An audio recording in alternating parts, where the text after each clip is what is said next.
On a une idée de start-up, une idée qui, on le sent, pourrait vraiment tout changer. C'est un point de départ fantastique. Mais attention, avant de se lancer tête baissée, il y a une étape qui est juste cruciale. Une étape pour transformer cet étincé en vrai succès. Il faut comprendre le terrain de jeu. Alors aujourd'hui, on va voir ensemble comment on cartographie son marché, comment on décode ses concurrents et surtout comment on trouve la place parfaite pour son projet. Allez, on entre dans le vif du sujet. La toute première pensée de beaucoup d'entrepreneurs, c'est souvent « Mon idée est complètement unique, personne n'y a jamais pensé !»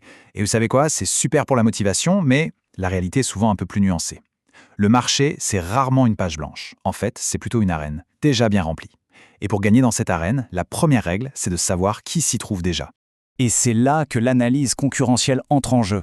Et je vous rassure, ce n'est pas du tout un exercice académique ennuyeux. Non, c'est un véritable plan de match stratégique. Le but, c'est de cartographier qui fait quoi, de bien comprendre où ils sont bons et là où ils le sont moins, pour au final répondre à la question essentielle. Est-ce qu'il y a une place viable pour mon projet ?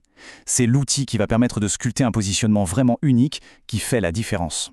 La bonne nouvelle, c'est qu'on ne part pas à l'aveugle. Il y a une méthode, une recette, assez simple en fait, en 4 étapes. D'abord, on définit ses objectifs. Qu'est-ce qu'on cherche à savoir au juste ? Ensuite, phase de collecte. On part à la chasse aux infos. On identifie les concurrents, on regarde leurs produits, leurs prix, leur marketing. Troisième étape, l'analyse. On prend toutes ces données brutes et on les transforme en pépites, en insights. Et enfin, l'étape la plus importante, on utilise tout ça pour bâtir sa propre stratégie, son plan d'action. Pour cette fameuse phase d'analyse, il y a des outils, des grands classiques qui ont largement fait leurs preuves. Le plus célèbre, c'est sans doute le modèle des 5 forces de Michael Porter. Il faut imaginer ça un peu comme un bulletin météo pour votre secteur d'activité. Ce modèle, il examine 5 forces qui vont déterminer si un marché est attractif ou pas. La menace de voir arriver de nouveaux concurrents, le pouvoir de négociation des clients et des fournisseurs, la menace des produits de substitution et bien sûr l'intensité de la bagarre entre les acteurs qui sont déjà en place. Bon, la théorie c'est bien beau, mais en pratique on fait comment ? Pour commencer, rien de tel qu'une grille d'analyse toute simple comme celle-là. C'est un outil hyper concret. On liste ses concurrents et on se compare sur des points clés. Qu'est-ce qu'ils proposent comme produit ? À quel prix ? Comment ils communiquent ? L'objectif, c'est pas du tout de les copier, non. C'est de se poser les bonnes questions. Où est mon avantage unique ? Comment je vais me positionner niveau prix ? Et par quel canal je vais réussir à me faire entendre ? Et pour ceux qui veulent aller encore plus vite, j'ai une petite astuce, une véritable arme secrète. L'intelligence artificielle, bien sûr. Voici un prompt, un ordre à donner que l'on peut copier-coller directement dans un outil comme Perplexité.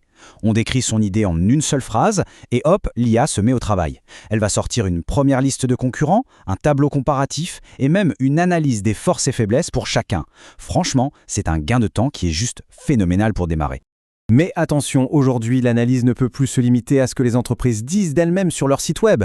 Non, il faut écouter ce que leurs clients en disent vraiment. C'est tout le principe du social listening. En allant voir ce qui se dit sur les réseaux sociaux, sur les forums, on trouve des pépites d'or. Les frustrations des clients, leurs attentes, les tendances qui commencent à peine à émerger. On peut découvrir par exemple que les clients d'un concurrent se plaignent tous d'une fonction qui manque, une fonction qu'on pourrait, nous, développer. C'est dans ces conversations que se cachent les meilleures opportunités. Et ça m'amène à une distinction qui est super importante.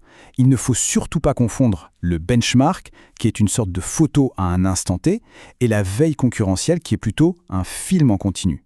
Le benchmark, c'est parfait pour évaluer sa position à un moment donné. Mais le marché, lui, il bouge tout le temps. La veille, c'est ça qui fait la différence. C'est cette habitude stratégique de garder un œil ouvert en permanence pour anticiper les coups, saisir les opportunités et adapter sa stratégie pour rester dans la course. Et voilà, on arrive au bout de cette vue d'ensemble. On a vu la méthode, les outils, des plus classiques aux plus modernes, et surtout, le bon état d'esprit à avoir. Toutes les clés pour bien cartographier le terrain de jeu sont là. Alors maintenant, il ne reste plus qu'une seule question. Maintenant que le jeu et les joueurs sont connus, quel sera le prochain mouvement ? Quel sera le coup d'avance ?